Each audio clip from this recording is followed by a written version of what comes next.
दोस्तों, मैं फराज मलिक कुछ खबरों के साथ एक बार फिर आपके सामने हाजिर हूं। मैं आप लोगों को वो खबरें दिखाता हूं जिन खबरों पर मीडिया खामोश रहता है। खामोश इसलिए रहता है क्योंकि ये जो विवादित बातें कही जाती हैं वो किसी खास पार्टी के लोगों की तरफ से कही जाती हैं, इसलिए मीडिया पर इसकी कोई चर्चा नहीं होती। अगर यही बातें कोई और पार्टी का, कोई और धर्म का नेता कह देता तो आज मीडिया चीखता चिल्लाता होता। दो खबरें ऐसी हैं जिस पर बात होनी चाहिए थी मीडिया में, लेकिन बात नहीं हो रही है। एक खबर ऐसी सामने आई जिस पर बहुत ज्यादा बात हो रही है, तो तीनों खबरें आपके सामने रखूंगा। पहली खबर कर्नाटक के एक बीजेपी के मंत्री की तरफ से आ रही है। खबर बताने से पहले आप लोग छोटी सी बात मेरी और सुन लें। कल शाम मैंने अपने व्लॉग चैनल पर एक वीडियो अपलोड किया है हिजाब वाले मामले में, पाकिस्तानी थोड़ा सा कनेक्शन है। उस वीडियो को आप लोग जरूर देखें। इस वीडियो को देखने के बाद लिंक मैंने डिस्क्रिप्शन में दे दिया है और कमेंट में जो पहला कमेंट है वहां पर भी वीडियो का लिंक है। आप उस चैनल पर जाएं और उसको भी सब्सक्राइब कर लें, क्योंकि वहां पर भी हम कुछ मुद्दे लेकर कभी कभी हाजिर होते रहते हैं। आइए अब चलते हैं खबर की तरफ। कर्नाटक के बीजेपी के मंत्री हैं जिनका नाम है एस ईश्वरप्पा। इन्होंने एक ऐसा विवादित बयान दिया है और तिरंगे का ऐसा अपमान किया है कि अगर इस तरीके की बात कोई और नेता कर देता, किसी और पार्टी का, किसी और धर्म का, तो आज हल्ला गुल्ला मचा होता। एस ईश्वरप्पा ये आपकी स्क्रीन पर है। हिजाब वाला मामला कर्नाटक के अंदर चल रहा है, तो इसी मामले पर उन्होंने अपना बयान दिया है और इनकी जो आरएसएस और संघी वाली सोच है वो बिल्कुल सामने निखर कर आ गई है। ये मंत्री जी जो है वो ग्रामीण विकास और पंचायत राज मंत्री हैं, कोई छोटे मोटे मंत्री नहीं है। अब इनकी सोच क्या है जरा सुनिएगा। न्यूज एजेंसी एएनआई की रिपोर्ट के मुताबिक मंत्री जी ने कहा कि आज नहीं लेकिन भविष्य में शायद 100, 200 या 500 साल बाद भगवा झंडा राष्ट्रीय ध्वज बन सकता है। यानी तिरंगे की जगह भगवा झंडा राष्ट्रीय ध्वज बन सकता है। लोग अयोध्या में राम मंदिर के निर्माण की बात पर हंसा करते थे, क्या अब हम इसे बना नहीं रहे हैं? आज देश में हिंदुत्व की चर्चा हो रही है। यानी इनका कहने का मकसद यह है कि जिस तरीके से हम राम मंदिर बनवा रहे हैं, इसी तरीके से एक दिन राष्ट्रीय ध्वज जो है वो भगवा होगा। कितनी बड़ी बात है ये, बहुत बड़ी बात है, लेकिन इस पर कोई चर्चा नहीं है। इसके आगे कहते हैं तिरंगे को संवैधानिक तौर पर राष्ट्रीय ध्वज की पहचान मिली हुई है और उसका सम्मान किया जाना चाहिए। जो इसका सम्मान नहीं करते वो देशद्रोही होंगे।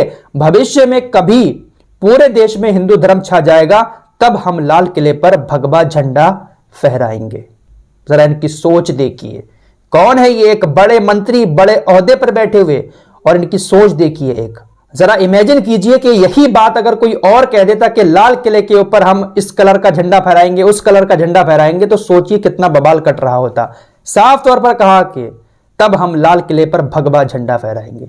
कितना बड़ा अपमान तिरंगे का किया जा रहा है, लेकिन खामोशी है। क्यों बात होगी भैया? एक विशेष पार्टी के नेता हैं।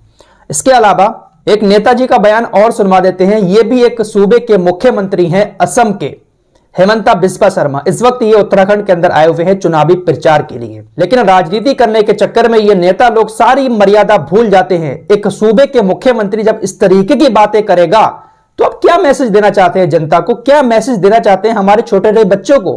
किस तरीके की बात करते हैं?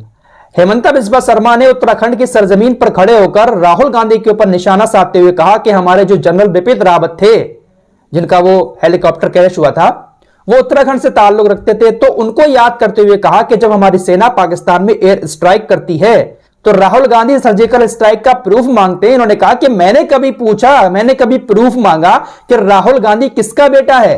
राहुल गांधी राजीव गांधी का बेटा है भी या नहीं, इसका कोई प्रूफ है इनके पास? मैंने कभी प्रूफ मांगा? जरा देखिए इनकी भाषा।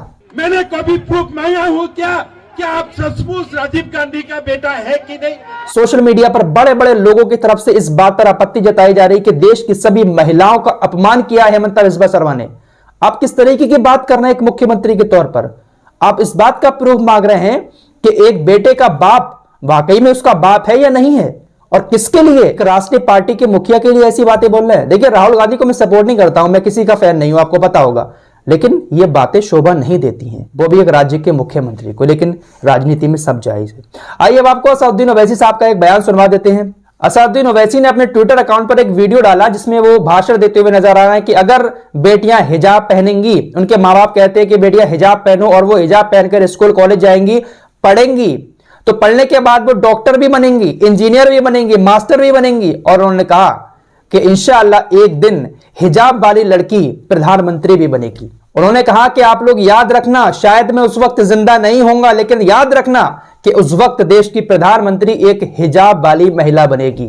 अब इस वीडियो को असदुद्दीन ओवैसी ने ट्वीट किया तो उसके बाद यही चर्चा हो रही है हर जगह बड़े बड़े चैनलों पर कि हिजाब वाली बेटी जो है वो प्रधानमंत्री बनेगी, और बहुत सारे लोग ये कह रहे हैं देखा इनका प्रोपेगेंडा, आने वाले वक्त में ये कब्जा करेंगे देश पर, ये वो। तो ये सारी चीजें इस वक्त देश के अंदर चल रही हैं, नेताओं की तरफ से कैसे कैसे बयान आ रहे हैं, और ये बयान जो आते हैं ना ये आम जनता की परेशानी बढ़ा देते हैं। जरा इमेजिन कीजिए, एक मंत्री कह रहा है कि लाल किले पर भगवा फहराया जाएगा, एक मुख्यमंत्री कह रहे हैं कि राहुल गांधी के पास क्या प्रूफ है कि उनके बाप राजीव गांधी ही है। तो इस तरीके की भाषा हमारे देश के नेता लोग बोलते हैं, और हमारे जो छोटे छोटे बच्चे हैं इनको सुनकर कितने अच्छे नागरिक बनेंगे हमारे देश के, ये तो आप अच्छे से जानते हैं। फिलहाल इस रिपोर्ट में इतना ही, लिंक डिस्क्रिप्शन में दिया हुआ है वीडियो का, आप लोग उस वीडियो को जाकर देखें और चैनल को भी सब्सक्राइब कर लें।